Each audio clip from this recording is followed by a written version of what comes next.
Sejam bem-vindos ao Jardim dos Sentidos, um refúgio encantado que transcende a realidade. À sua frente, um espetáculo visual que desdobra com flores exóticas dançando sobre a luz suave do sol, árvores gigantes balançando suas folhas iridescentes e criaturas místicas deslizando entre os ramos. Os riachos cristalinos sussurram com uma melodia suave enquanto o canto distante dos pássaros mágicos completa a sinfonia celestial. No ar, aromas divinos emanam de flores raras e plantas exóticas, criando uma experiência olfativa inebriante. Cada toque releva texturas mágicas, desde as pétalas macias das flores encantadas até a grama suave sobre seus pés. Uma fonte de água pura oferece um paladar revigorante, enquanto frutas exóticas pendem das árvores, convidando você a saborear delícias que desafiam a lógica. O Jardim dos Sentidos é uma celebração sensorial onde a magia da natureza se desdobra em uma experiência única e inesquecível. Quer entender como colocar então a função de localização dentro das suas descrições e cenários fantásticos? Então sim, bora!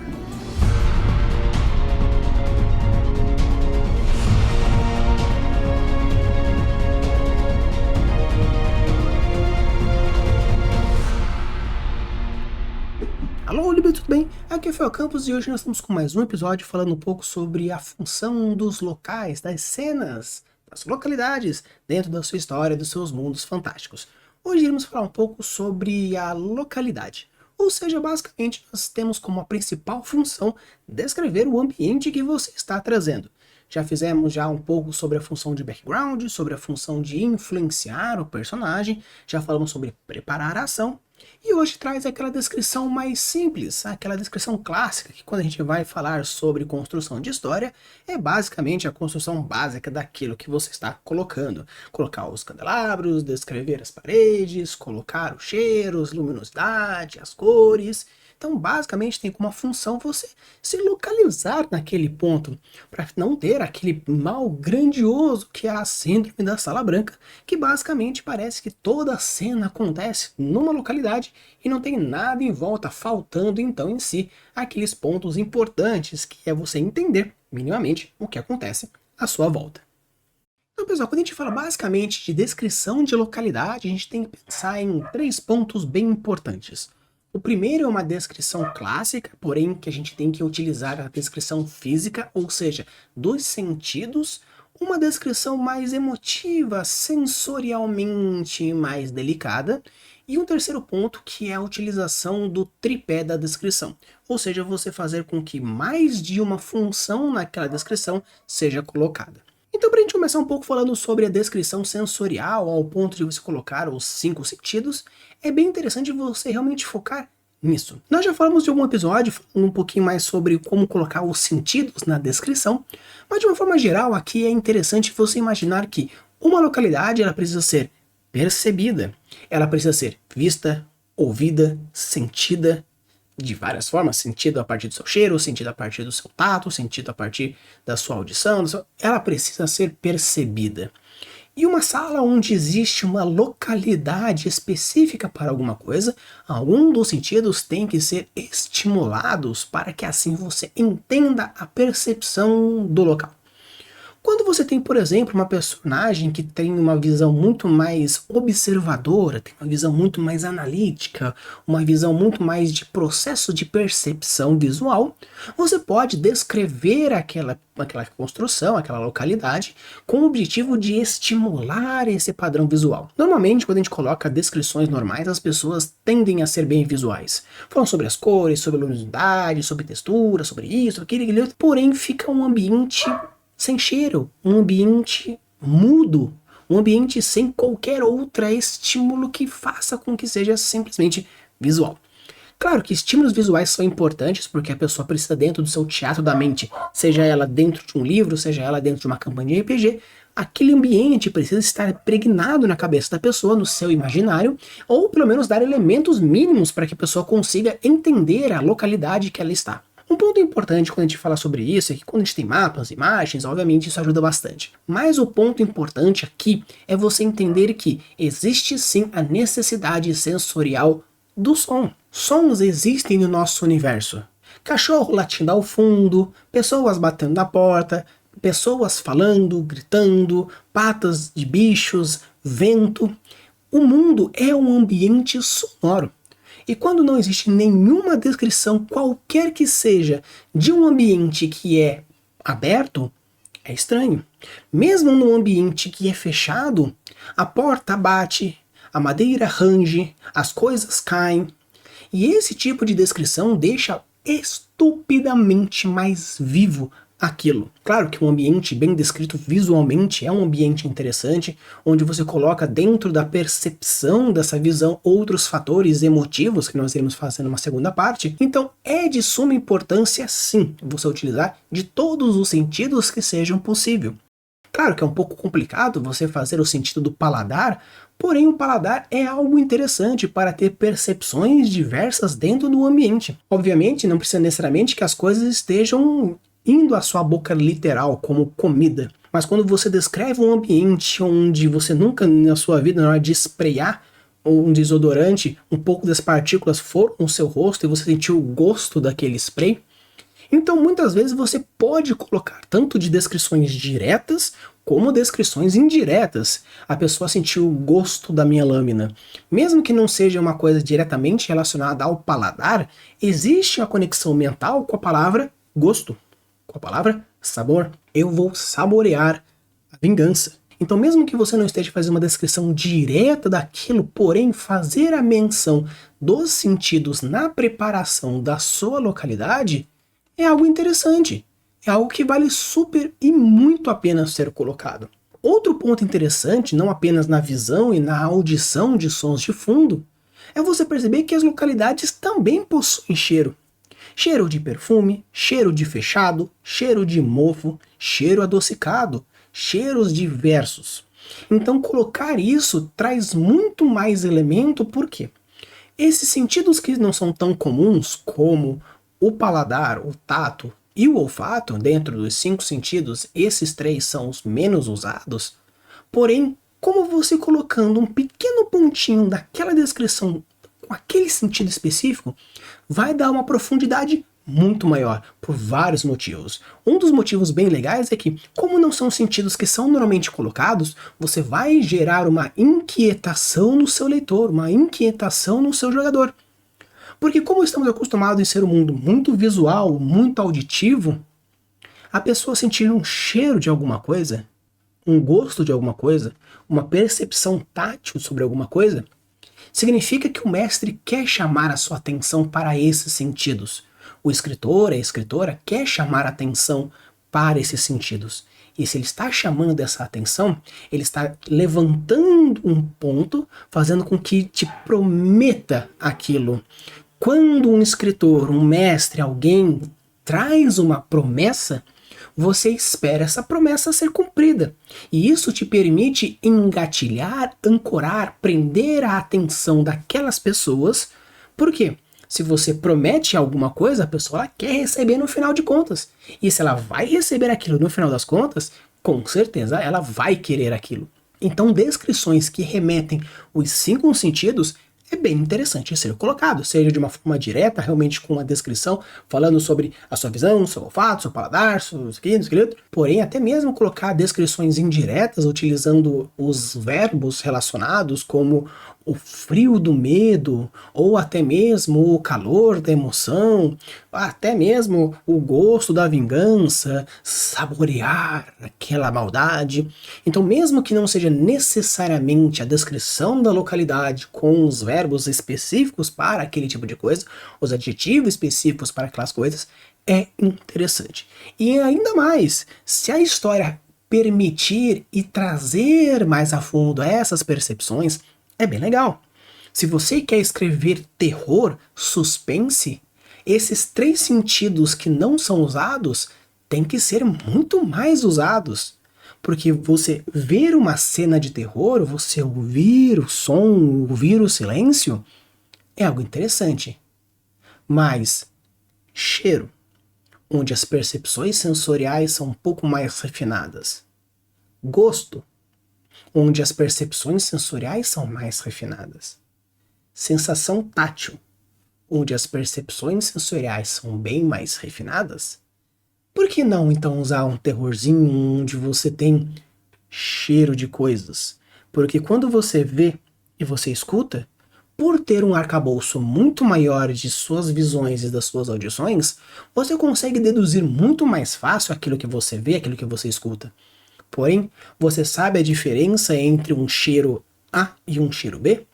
Se ele é bem característico, por exemplo, você fala, nós temos aqui um cheiro de carne e um cheiro de macarrão à bolonhesa. É bem diferente, um churrasco com uma massa. Mas você sabe a diferença entre um cheiro de uma massa de ravioli e um cheiro de espaguete cru, sem nenhum tipo de molho?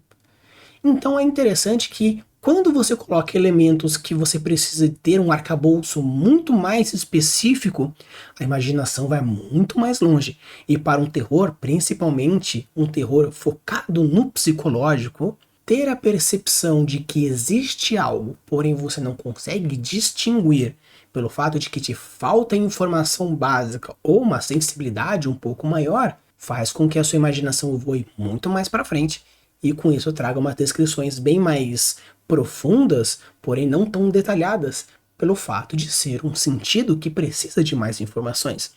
Até mesmo o tato, que é interessante, porque quando a gente fala sobre proxêmica, que é o quanto tem uma relação entre duas pessoas a partir das distâncias que ela tem, quando a gente chega numa proxêmica muito próxima, ao ponto de você tocar uma pessoa, não apenas você está estimulando um fator tátil, onde tem diversas coisas diferentes, mas se você descreve uma pessoa a partir da sua percepção sensorial de um tato, ou um ambiente a partir de um tato, significa que a sua proxêmica está tão curta que você consegue tocar aquilo, sentir aquilo.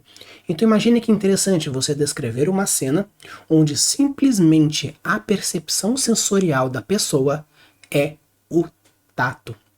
Pressão, dor, calor, frio, toque.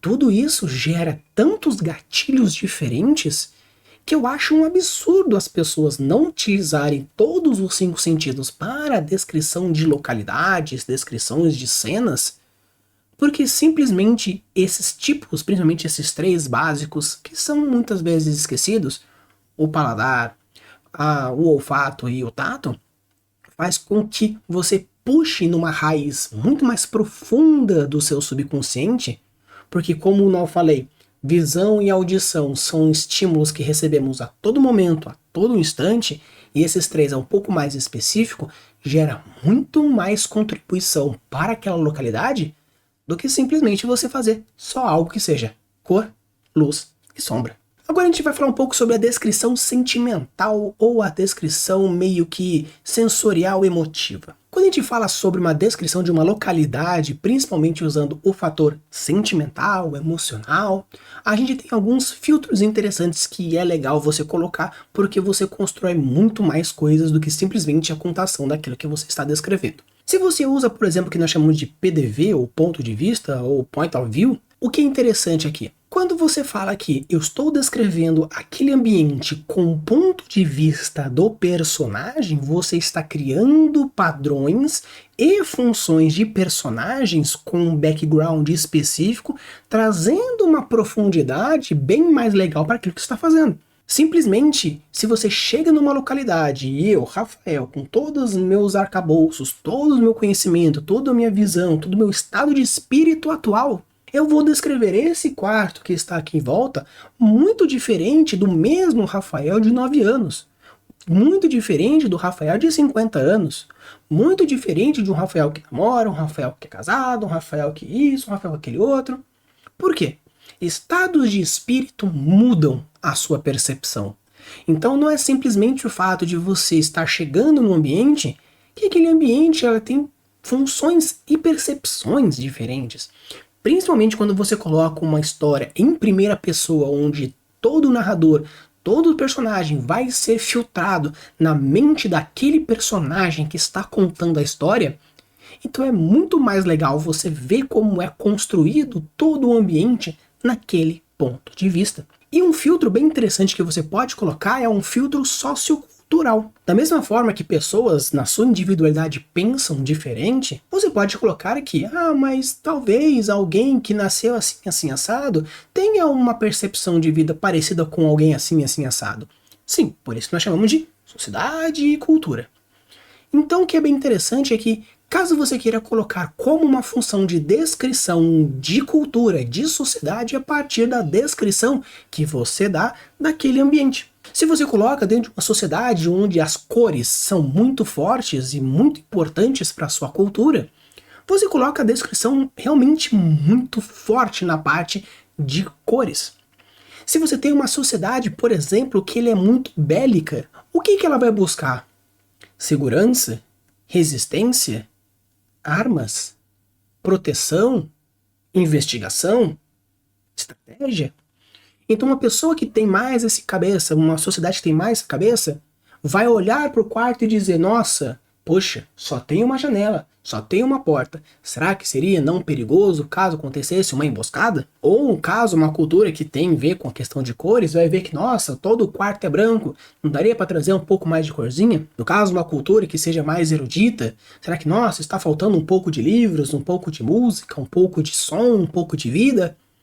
Então, mesmo que você tenha a mesma sala, da mesma forma que pessoas diferentes têm pontos de vista diferentes, até mesmo você, dentro do seu perfil histórico, dentro do seu perfil de estado de espírito, quando você faz um ambiente que tem como objetivo não apenas a descrição do local para acontecer alguma coisa, mas sim trazer mais a fundo um pouco mais a questão sociocultural, temos aí um filtro bem interessante que você pode colocar. E, obviamente, um filtro histórico. Falei para vocês, nós, na nossa vida, a gente tem o nosso período de infância, o nosso período de adulto, o nosso período de adolescência, o nosso período de A, B, C e D. Então, se nós temos isso, você também tem no quesito da humanidade esse perfil histórico. Então é bem interessante porque você pode descrever o seu ambiente trazendo as características históricas do personagem, características históricas do ambiente, características históricas da sociedade, características históricas daquilo que você quer fazer. Então não é simplesmente o fato de que, meu Deus, eu estou numa época vitoriana, então eu preciso descrever. Sim, obviamente, porque se estamos ambientados numa época específica, mas não é só por isso. Pelo fato de você entender que a história ela é viva e a história ela anda, ter uma descrição que traz mais profundamente esses fatores históricos faz toda a diferença. E o outro filtro que é bem legal é o filtro narrativo. O que seria então raios esse filtro narrativo? Basicamente, o filtro narrativo seria você colocar, então, naquela localidade quais são os elementos específicos para que a narrativa aconteça. Seja meio que para fazer o flow para frente ou para ramificar. Eu quero construir uma história onde naquela cena será entregue algumas das pistas para a investigação. Então eu preciso colocar elementos naquela localidade que permitam o personagem descobrir novas coisas e talvez o leitor, o jogador, também tenha as informações para aquela investigação. Eu quero que aquele momento daquela cena, aquela localidade, seja o momento responsável para a conciliação de dois personagens. Então eu preciso colocar elementos narrativos na minha descrição da localidade para que isso seja possível. Mas Rafa, isso não é preparar para a ação? Não. Preparar para a ação basicamente é você entender a situação que está em volta e conseguir agir de uma certa forma. No caso da descrição clássica, é você minimamente ambientar.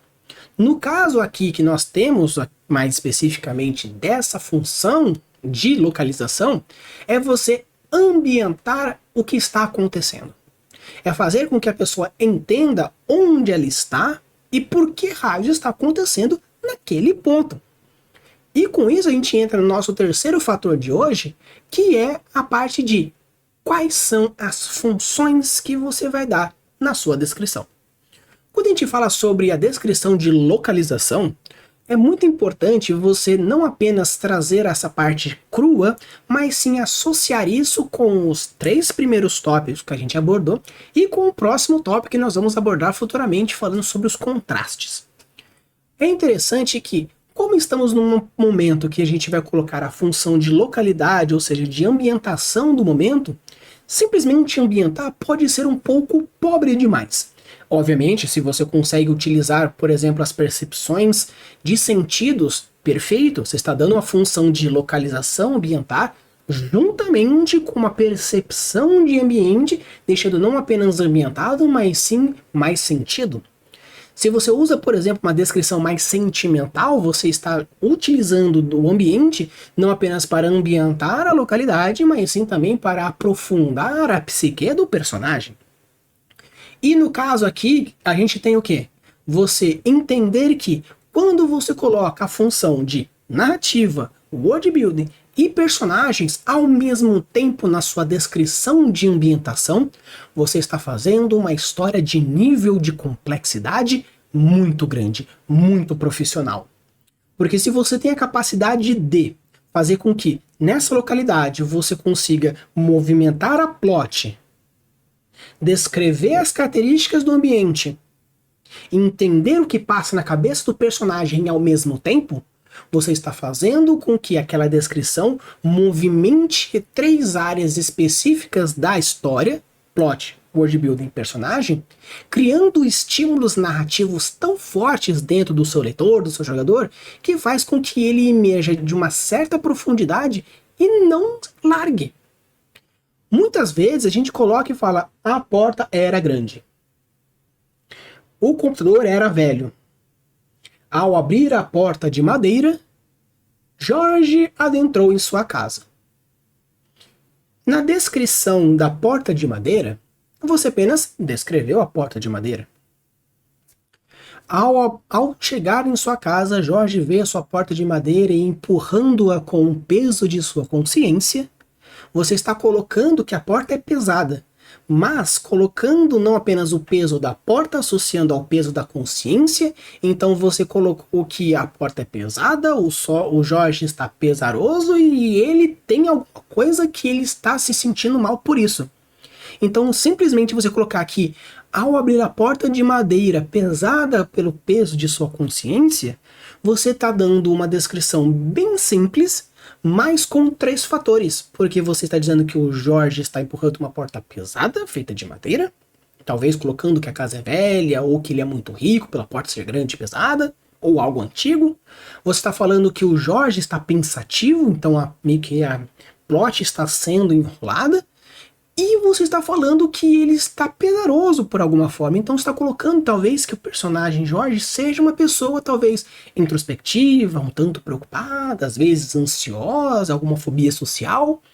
Então colocar esse fator onde você coloca 3 gatilhos numa descrição curta, que você consegue colocar personagem, plot, world building ao mesmo tempo, você está criando uma profundidade gigante que mesmo que seja uma descrição super simples, sem ter que fazer todo o rabisco e todo o negócio, você está criando uma descrição bem profunda. E com isso, colocar uma localização não é tão simples. Claro que, obviamente, de uma maneira clássica é a descrição do ambiente, porém se você consegue colocar filtros dentro dessa descrição de ambiente, coloca sentidos dentro dessa descrição de ambiente e colocar mais de uma função ao mesmo tempo dentro dessa ambientação, você está criando uma história profunda, interessante, estimuladora e, obviamente, muito mais legal. Então, pessoal, esse aqui foi minhas dicas da nossa 4ª etapa de função do espaço. A parte de contraste, normalmente as pessoas separam em contraste positivo e outro contraste negativo, porém eu vou juntar tudo, fazendo tudo um contraste, acabando essa nossa coletânea de vídeos de função do espaço no quesito textual. Nós já estamos aqui no finalzinho do mês, já estamos acabando já esse mês, e obviamente acabando esse ano.